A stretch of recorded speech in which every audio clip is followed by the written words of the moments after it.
Hi everyone, welcome to my YouTube channel. I go by the name Yanana Mapasa and welcome. So guys, can you please like, comment, share and subscribe to my YouTube channel. Tell your friends to tell their friends because your girl is in need, okay? And that's obviously if the content resonates. Guys, I feel like my wig is giving helmet core. It's really annoying me. I cut my hair because of my scalp cirrhosis. Apparently relaxing was not a good idea. So I cut my hair, now I have to kind of like rely on wigs. Meaning that I'm gonna have to be installing wigs. And because I don't have glueless wigs, so this is what's gonna work. This is what's gonna work at the moment. This is what's working. This is what's up. This is what we're on. But yeah, guys. So I want to talk about the pink cloud syndrome in recovery. So the pink cloud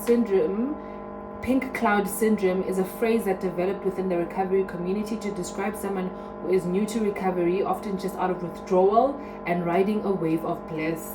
The person feels such confidence and excitement about their recovery that it borders on unrealistic.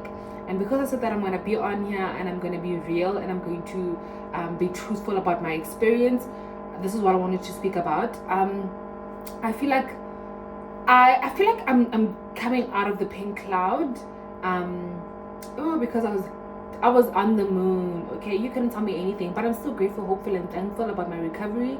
But I feel like now emotions are getting back, and there are a lot of things that I need to deal with. Also, it's winter, and I'm not all the way enthusiastic about living life in winter because I just don't like the cold weather. Anyone who likes the cold weather, you're done. You're done, and you're just pretentious because what is it about the cold that is so interesting that someone would want to like go out of their way to enjoy? We are tika what I mean, and that's completely fine. And also I just finished writing on Monday, so I'm currently in recess. So there are a lot of things that I need to think about. Also having so much energy and wanting, there's just a lot that I'm going through at the moment. And I think that emotions are finally coming back. So for me, I've been smoking for 5 years. And I would have periods of sobriety, but it was never sustainable. It was never enough for me to feel like I have gotten some benefits from my sobriety, with regards to a clear mind, not feeling like you're just in a constant haze and constant fog, and just not feeling all the way enthusiastic about living. So yeah, I think I've been about 130 days sober, so 4 months and 10 days sober. Guys, I'm grateful. I still can't believe that I'm doing this. I can't believe it. I know that over the years I've been grappling at straws, really trying to get sober, but I really can't believe that I'm doing that is so crazy. That is so crazy because, guys, anyone who knows me knows that I would have a blunt in my hand and I'll be telling you about how this is not something that I want to continue doing. This is something that is perpetuating emotions that I don't want to constantly be feeling, just constantly being depressed. I mean, you a fine girl, you love yourself, you should be having a good time in society. Okay, not to say that when you're not fine, you're not having a good time in society, but it's I really don't have much reasons for me to be depressed, but I was depressed half the time, and I think that really impacted how I showed up in relationships, in friendships. And right now I really have to go back. I really have to do the things, do the work, make amends, and go through the 12 steps, obviously, to recovery. Guys, so the pink cloud is really important. Actually, I feel like the pink cloud is really important because it's almost like a glimpse of what is possible. Not to say that after, when you decided to get sober, everything is going to be okay. You might even be in the exact same circumstances that you were in prior to you deciding to get sober.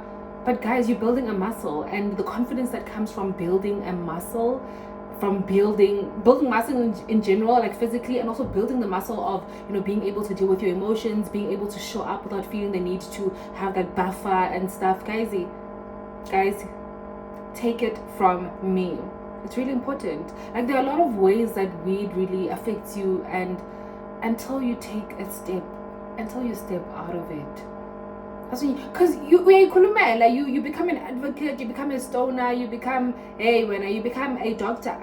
telling people about the tips and the tricks and the benefits and how it helps and how, but cancer patients do this, but no, and it's like, that's not you. That's not the same experience that you're having, with it. So I really don't want to find myself really getting comfortable in, having comfortable in a coping mechanism that isn't necessarily going to benefit me in the long run.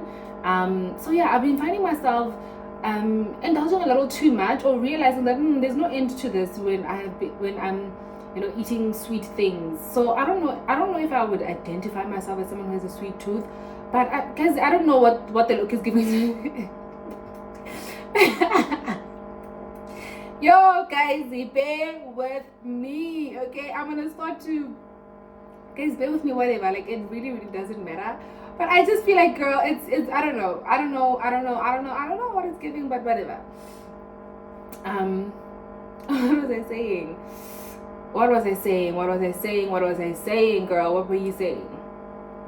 Oh yeah, I've been finding myself overindulging in like a lot of sweet things, and realizing that, damn, there's no end to this. Hey, like, if the sweet things are in the house, like, they will finish, and juice, not being able to eat meals without juice. Like, I will finish 2 liters of cool drink, I will finish 2 liters of juice, I will finish the whole packet of sweets, and I don't really have to do that, So I also don't want to find myself having excuses, and I don't know. I think that addiction really traumatized me, guys. I don't want to lie. Addiction really traumatized me, that I'm finding myself still wanting to like control something, and I feel like right now it's in like controlling what I eat and not like falling and finding myself in another addiction, guys. Like, yeah, so that's what I've been going through. But I'm also like realizing some of the things that are going on for me emotionally when I reach out to sweets, or like to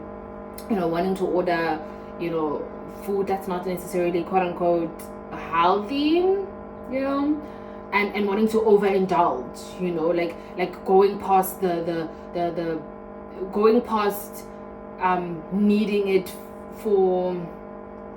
to live, and going past feeling full, and like feeling like I want something more from the food that the food is just not going to be able to give me. So I've been finding myself in that, and I don't want to find myself in guys. I'm done. I'm really done with this addiction thing. Not to say that I'm going to, like, everything is going to be okay and I'm not going to fall into other addictions, but another thing that I realized and that I kind of figured out in my therapy sessions is that when I was having a conversation with my therapist, she asked me if I have cross-addicted to I was like, I haven't cross-addicted to anything yet, as if like I'm waiting anxiously for the next thing that's going to be, or I'm consuming. Like, I can't envision a life outside of depending on things that are going to be beneficial to me. And I think it also has to do with how I view relationships. Relationships to me are not things that I think that I can depend on, that I can do this life, that I can cope with some of my emotions with. Like, I feel like they are work, and I feel like it's not things that are going to do what weed did for me in the beginning, which was like kind of carry me through difficult emotions and difficult times in my life, So I think that is something that is interesting, and I'm like, wow, you can actually depend on therapy, you can depend on relationships, you can depend on friends, and obviously it doesn't mean that it's going to be all consuming and you're going to lose autonomy, and you're going to find it's just going to be unhealthy. Like, that's what I think in my head. I just feel like I have to kind of latch onto something else that's not necessarily going to be healthy for me in the long run. So it's interesting how I view dependence and like addiction, and so that's definitely something that I'm looking into, and also just almost like reparenting myself, because I'm someone who grew up an orphan. I don't know if this is something that you guys know about me. I grew up an orphan. Dad died when I was 4, mom when I was 9. It has been me against the world, so I have to really, I've always had myself, and I always prided myself in being someone who is independent and who doesn't need people. Yes, I can do the people thing, but I really don't need people, because I have my weed, I have my things, I have my shows, I have my, I can make I can have fun on my own. But now I'm starting to realize that actually you can depend on things that are not necessarily going to harm you in the way that the weed was. That's something that I'm realizing now. And when I have conversations with a lot of people, they keep telling me that, you know what, I wish I was you. I wish I didn't spend so many years in addiction. And you're doing good. Like, don't ever think that you're doing it for nothing. Because in your 20s, people are just like, it's your 20s, have fun. What do you mean you're not drinking? Like, because I would do that too to people who weren't drinking. When I was out, I'd be like, girl, like, yo, I said, no, yeah, Tika, she's so boring. Like, what does she mean she's not drinking? Like, yo, I'm so, but they serious. I'm just looking too deep into things. But yeah, now I'm realizing that it's beautiful to not need something outside of yourself or to be reliant on something outside of yourself to enjoy and have a good time. Because even when I groove now, like, it's a good time and I genuinely don't need to drink anything, and there are no surges and crashes in energy, so I'm kind of like, I'm good, throughout the night and stuff, and I don't need to refuel, and I don't need to, keep up with the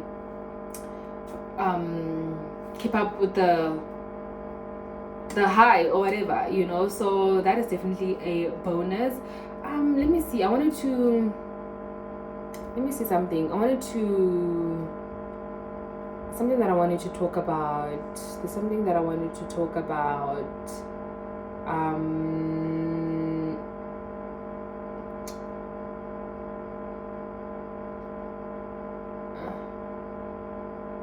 Things. Okay, I also wanted to talk about how all my life I've always kind of ran away from admitting to myself and to other people. Not to say that I ran away from admitting, but for me, I wasn't really aware of how much the impact that two-legged dope like people had on me. And now I'm at this point where I'm just like, when it's two-legged dope, it's something that is easier for people to digest, and it's something that makes sense. But when it's a plant, it's like two-legged dope or a plant, girl. Like, my ego is just like, oh my goodness, I wish it was two-legged dope. I really wish it was two-legged dope. I really wish it was a person that kept me in addiction and I kept on going back and whatever, even though it can get dangerous. But now it's a plant. Like, how do you explain to people that a plant is taking me, pinning me against the wall and telling me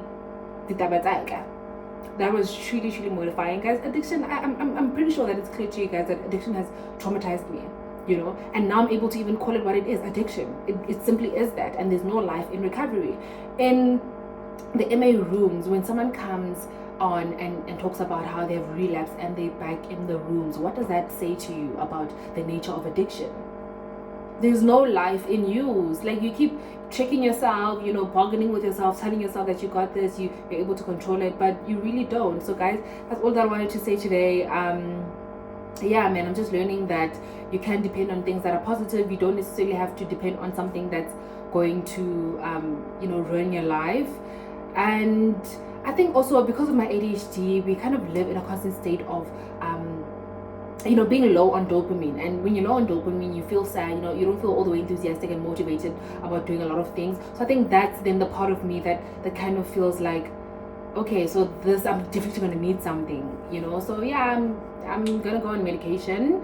But yeah, guys, I didn't want to say too much, I didn't want to do too much. I think my next video is going to be me showing you guys some of my artworks, because I did say that I collect a lot of art, and I'm realizing that actually I have quite a few, and yeah, man, obviously grappling at straws with regards to like my content at the moment, because I'm just like, I have so much to say, but I don't know like how to say it and whatever. I'm just definitely overthinking it. But guys, thank you for everyone who has subscribed. I'm grateful, and I'm looking forward to slowly but surely building a community. And I'm not in a rush. It doesn't have to be anything. I'm not looking for brand partnerships at the moment. I'm just really just sharing my journey, and yeah, no bars.